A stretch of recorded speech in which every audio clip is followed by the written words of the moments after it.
अस्सलाम वालेकुम दोस्तों, क्या हाल है? ठीक ठाक हो दोस्तों? मैं अभी गांव गया हुआ हूँ। मेरा मकान बनाया था मैंने यहाँ मेरा गांव में, जैसा कि आपको मैंने बताया मेरा मकान नहीं था। तो बीच में जितनी हालिया बारिशों ने आपने देखा होगा तबाही मचा दी है, जिसके अंदर मेरी भी बहुत नुकसान हो गया है। मैं आपको दो दीवारें गिर गई हैं मकान की। आज मैंने मिस्त्री भाई लगाए हुए हैं, तो आज जो है वो काम कर रहे हैं।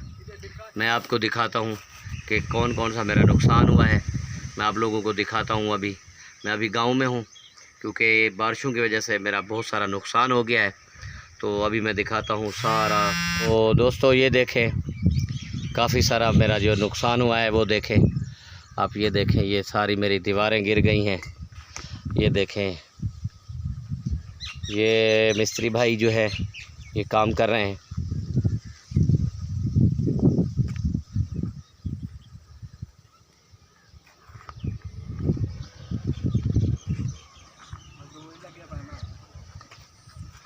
तो ये देख सकते हैं आप।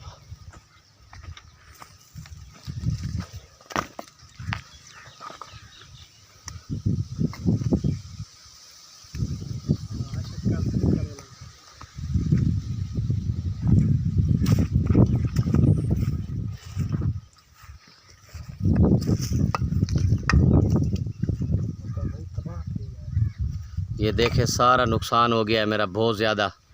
ये पूरे मेरी चार दीवारी जो है ना गिर चुकी है। तो देख सकते हैं आप, ये मिस्त्री भाई लगाए हुए हैं। आज मैं चाह रहा हूँ कि चलो ये दीवार वगैरह मुकम्मल हो जाए, तो मैंने कहा कि चलो अपने दोस्तों के साथ शेयर कर दूँ।